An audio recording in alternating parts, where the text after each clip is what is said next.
L'Europe retient son souffle, les projecteurs sont braqués sur Monaco, et le monde du football a les yeux rivés sur ce moment unique, le tirage au sort de la Ligue des Champions 2025 à 2026. Chaque année, cette cérémonie mêle tension, excitation et rêve brisé, mais cette fois-ci, il y a une saveur particulière. Le format a changé, la compétition a grandi, et le FC Barcelone, en pleine renaissance sous la houlette d'Hansi Flick, se prépare à affronter un véritable marathon européen. Le tirage vient de tomber et le verdict est sans appel. Le Barça devra se mesurer à des adversaires redoutables.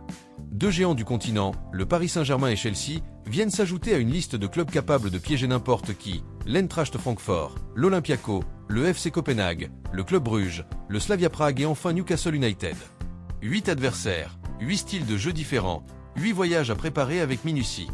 Mais avant de plonger dans le détail, il faut rappeler ce qui rend cette édition si spéciale. La Ligue des Champions n'est plus la même. Le format a été totalement repensé.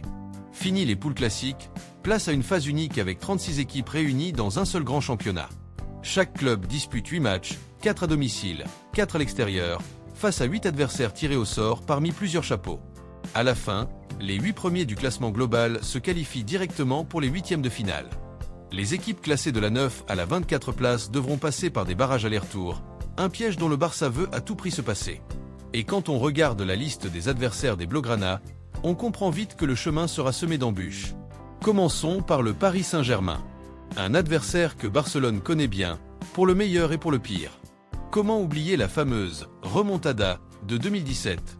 Comment ignorer la blessure encore ouverte de l'élimination de 2021, quand Kylian Mbappé avait martyrisé la défense catalane au Camp Nou ?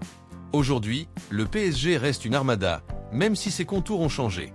Mbappé est parti, mais d'autres stars sont là, et Luis Enrique rêve toujours de décrocher cette fameuse Ligue des Champions. Pour Flick et ses hommes, ce duel aura une saveur particulière. Battre Paris, c'est envoyer un signal fort à toute l'Europe.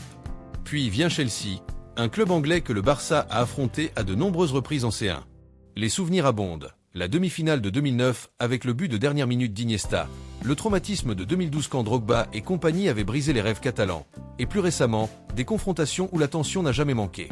Aujourd'hui, Chelsea est en pleine reconstruction, mais reste un colosse de la Premier League. Un duel contre les Blues, c'est toujours une bataille physique, tactique et psychologique. Ensuite, il y a des adversaires au profil différent, mais tout aussi dangereux.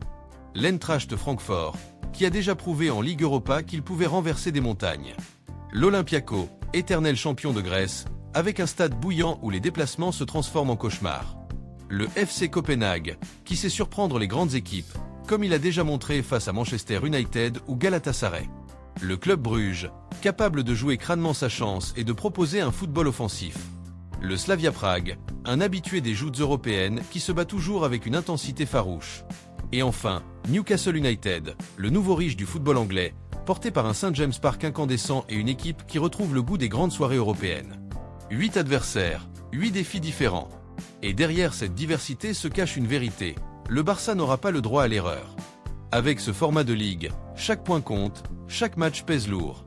Terminer dans le top 8, c'est l'objectif affiché. Terminer en dehors, c'est risquer de se retrouver dans des barrages piégeux, face à des équipes affamées. Alors, comment aborder cette campagne ? D'abord avec confiance. Car ce Barça n'est plus celui des dernières années. Avec Flick, on sent un renouveau. La jeunesse éclate. Pedri, Gavi, Lamine Yamal, Fermin Lopez.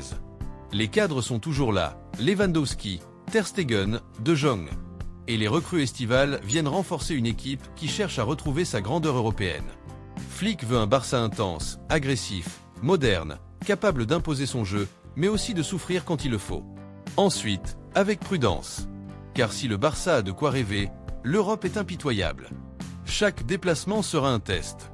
Aller à Paris ou à Londres, c'est affronter des monstres. Aller à Athènes ou à Newcastle, c'est affronter des ambiances volcaniques. Et même face à des équipes dites plus petites, le danger existe. Bruges, Copenhague ou le Slavia sont capables de punir la moindre erreur. Enfin, avec ambition. Car cette Ligue des Champions, le Barça veut la retrouver, la toucher à nouveau, après tant d'années de désillusion. Les supporters y croient, les joueurs aussi. Et cette campagne 2025 à 2026 pourrait bien être celle du retour au premier plan. Dans cette vidéo, nous allons explorer ensemble les grands enjeux de ce tirage. Quelles sont les confrontations les plus attendues? Quels pièges guettent le Barça? Quels objectifs réalistes Flick doit-il se fixer? Et surtout, Quel parcours peut-on imaginer pour les Blaugrana dans cette nouvelle formule de Ligue des Champions? Accrochez-vous, car le voyage promet d'être palpitant.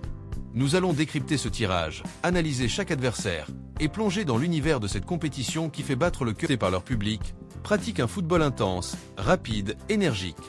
Si le Barça n'impose pas son rythme, il pourrait vivre une soirée très compliquée dans le nord de l'Angleterre. Les déplacements en Europe de l'Est ou du Nord cachent aussi leurs pièges. Prenons le Slavia Prague. Cette équipe tchèque n'a pas la notoriété du PSG ou de Chelsea, mais elle possède une arme redoutable, l'intensité. Chaque duel est disputé, chaque ballon est une guerre, et l'ambiance à l'Eden Arena est toujours électrique. Sous-estimer le Slavia serait une erreur fatale. Même chose pour le club Bruges. Les Belges, souvent outsiders, n'ont rien à perdre. Leur style offensif et leur envie de briller face aux grands les rendent particulièrement dangereux. Souvenons-nous de leurs performances passées contre le PSG ou le Real Madrid. Bruges n'a pas peur de défier les géants. Flick devra préparer ses hommes mentalement pour éviter toute déconcentration. Et que dire du FC Copenhague?